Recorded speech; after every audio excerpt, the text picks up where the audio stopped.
جو خود کو محو رسول انعام رکھتے ہیں، جو خود کو محو رسول انعام رکھتے ہیں، وہ صبح رکھتے ہیں اپنی نشام رکھتے ہیں، غم نبی کو رفیق دوام رکھتے ہیں، ہم اپنے کام سے دنیا میں کام رکھتے ہیں، اور ذرا سی دیر میں رخ پھیر دے ہواؤں کا رسول پاک ذرا سی دیر میں رخ پھیر دے ہواؤں کا، رسول پاک کچھ ایسے غلام رکھتے ہیں، رسول پاک کچھ ایسے غلام رکھتے ہیں، اور انہی کا حشر، انہی کی بہشت، انہی کا خدا کی جو وسیلہ خیر الانام رکھتے ہیں۔ رب تبارک و تعالیٰ قرآن مقدسہ کے ذریعے سے ہم سے آپ سے سب سے مخاطب ہو کے فرماتا، یا ایھا الذین آمنوا قوا انفسکم واہلیکم نارا، اے ایمان والو اپنے آپ کو اور اپنے اہل و عیال کو جہنم کی آگ سے بچاؤ۔ یہ ہمارا تمہارا رب ہم سے ڈیمانڈ کر رہا ہے کہ اپنے آپ کو اور اپنے یہ اہل و عیال کو جہنم کی آگ سے بچاؤ۔ ایک باپ اپنے بیٹے کو سب کچھ دینا چاہتا، ساری پراپرٹی، ساری محنت اسی کے لیے۔ سعودیہ جو گیا پوچھو کس لیے گیا؟ اپنے بیوی بچوں کے لیے گیا، بال بچوں کے لیے گیا۔ محنت کرتا کس لیے؟ بال بچوں کے لیے کرتا ہے۔ تمام پراپرٹی دینے یہ ایک باپ کا فریضہ ہے کہ اپنے بچے کی زندگی اچھی بنائے، لیکن وہ باپ تو ہو سکتا ہے جو اس کی زندگی کو، جو اس کی دنیا کو، جو اس کو مالدار بنانے کی خواہش رکھے، وہ باپ ہو سکتا ہے، لیکن باپ وہ مومن باپ وہی ہو سکتا ہے جو اپنی اولاد کو مالدار کے ساتھ دیندار بنانے کی کوشش کرے۔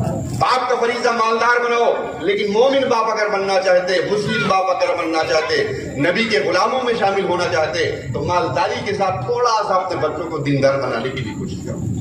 اور یہ رب کا فرمان بھی ہے کہ اپنے آپ کو، اپنے اہل ویال کو جہنم کی آگ سے بچاؤ۔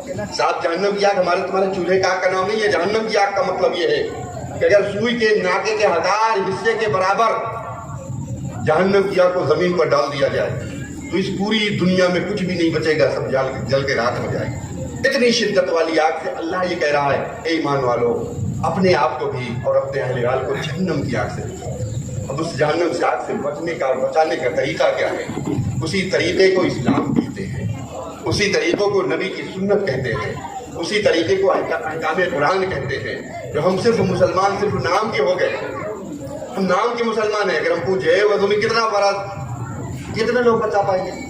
ہم پوچھے غسل میں کتنا فرض، تو کتنے لوگ بتا پائیں گے؟ لیکن ہے مسلمان، بتا بھائی ہم رسول اللہ کے جنت رسول اللہ مسلک اعلیٰ حضرت زندہ باد۔ بٹوا بڑا ہو گیا تو جہیز کے لیے ڈگ ڈگ ڈگ ڈگ گھومنے لگے کہ بٹیا والا ملے جہیز دے، مسلک اعلیٰ حضرت زندہ باد۔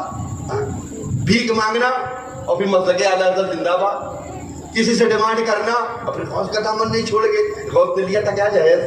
غوث پاک نے جہیز ڈیمانڈ کیا تھا، خواجہ کا دامن نہیں چھوڑیں گے۔ ارے خواجہ تو اپنی پراپرٹی کو سب وقف کر کے اللہ کے راہ میں ہندوستان آ کر تمہیں اسلام سکھایا۔ ایک پھٹا پرانا کپڑا پہن کر کے گھومتے رہے پوری زندگی، ٹیبل لگا ہم کو اسلام سکھایا، اور ان کا دامن نہیں چھوڑیں گے، جہیز لگے مانگیں گے۔ یہ جہیز جانتے ہو کیا؟ جہیز اسلام کے وصولوں میں ہے ہی نہیں، مومن کے یہاں جہیز ہے ہی نہیں، یہ غیر مسلموں کے یہاں جس کو تم نے اپنا لیا۔ اب کہو کہ ہم مسلک اعلیٰ حضرت میں ہیں، اب کہو کہ خواجہ کا دامن ہمارے ہاتھ میں ہے، اب آج کے بعد جھوٹ بولو گے کہ غوث کا دامن نہیں چھوڑیں گے؟ یہ ذرا بھی اسلام میں ہے ہی نہیں جہیز کا تصور، جہیز کا تصور ہے ہی نہیں۔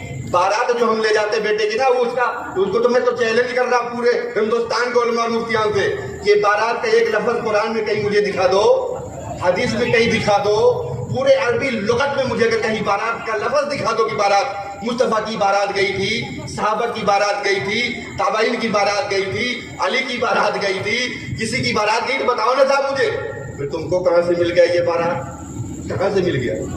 کس نبی کا کلمہ پڑھتے ہو کہ تم نے لے لیا؟ تم اوروں کا تو نہیں پڑھتے کہ جھوٹ بولتے ہو ہم سے کہ ہم رسول اللہ کی جنت رسول اللہ کی، اور انڈر گراؤنڈ کسی اور کی پوجا کر رہے ہو، انڈر گراؤنڈ کسی اور کی پرستش کر رہے ہو۔ بڑھیا بات لگے تو میرے بلاتے لگے، سن لو مان لو گے تو کل قیامت میں جب اللہ کے سامنے حاضری ہوگی تو تم مجھے یاد کر لو گے کہ اگر آج نہ بتاتے تو ہم سارے لوگ بن جاتے۔ اب تمہارے نبی بتا رہے، تمہارے نبی کا فرمان کی شادی کے 3 طریقے، اس کے علاوہ چوتھا طریقہ نہیں، شادی کے 3 طریقے۔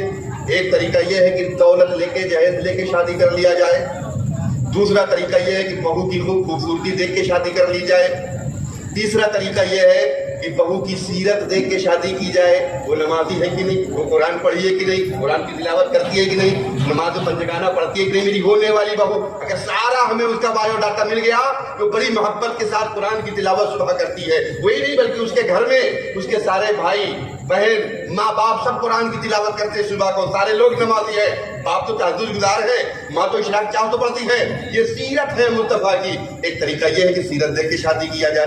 اب آپ سوچ لینا بوڑھے ہو گئے، قبر میں جانے والے ہو، یہی حساب ہوگا تم سے کہ کتنا جہیز مانگا تھا، پھر ڈنڈا پڑے گا، پھر تم کیا جواب دے سکو گے؟ وہ فریج کا پانی بھی تمہیں پینے کو نہیں ملا، لاتا ہی بیٹا الگ ہو گیا. بہو نے کہا تالا بند کرو، میں اپنے لیے لائی کہ بڈھے کے لیے لائی. ہاں لیکن مانگنا بڈھے کے لیے فرض ہے، مانگتا ضرور ہے، اس لیے کہ مرتے مرتے مجھے لوگ جان جائیں کہ میں بھکاری تھا، بھیک مانگ کر کے میں نے اپنے گھر کو سجا لیا، بیٹا لگا لیا اپنے گھر میں بھیک مانگ کے. ہاں مانگنا ہی ہے تو بھیک مانگو، لیکن کس سے مانگو؟ جب مسلک کے جھوٹا بھی نعرہ کر لگاتے ہو تو مسلک اعلیٰ حضرت جس کا نام ہے اعلیٰ حضرت سے پوچھ لو، اعلیٰ حضرت ہم مانگنا چاہتے ہیں، ہم بھکاری بننا چاہتے تو حضور بتا دو کس سے مانگو، تو اعلیٰ حضرت تمہیں بتا دیں گے راستہ کہ کون دیتا ہے دینے کو منہ چاہیے. ارے تو کہیں اور مت مانگ، کون دیتا ہے دینے کو منہ چاہیے.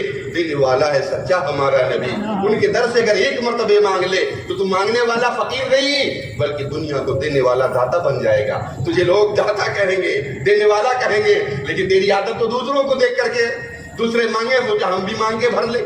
آقا نے فرمایا 3 طریقے، دولت دیکھ کے شادی کرنا، صورت دیکھ کے شادی کرنا، سیرت کردار کیریکٹر دیکھ کے شادی کرنا، یہ 3 طریقے ہیں. صحابہ نے پوچھا حضور یہ کس کا طریقہ؟ آقا نے فرمایا دولت لے کے شہر کا ڈیمانڈ کر کے شادی کرنا یہ یہودیوں کا طریقہ ہے. یہودیوں کا اب جس نے کیا ہوگا توبہ کر لے گا اللہ کی بارگاہ میں، اگر مر گیا اسی حالت میں تو قسم کھا کے کہہ رہا اس کو کلمہ نصیب نہیں ہوگا. اتنی شرطیہ طور پہ تم نبی کا صدقہ کھا رہا اور نبی کے خلاف کر رہا.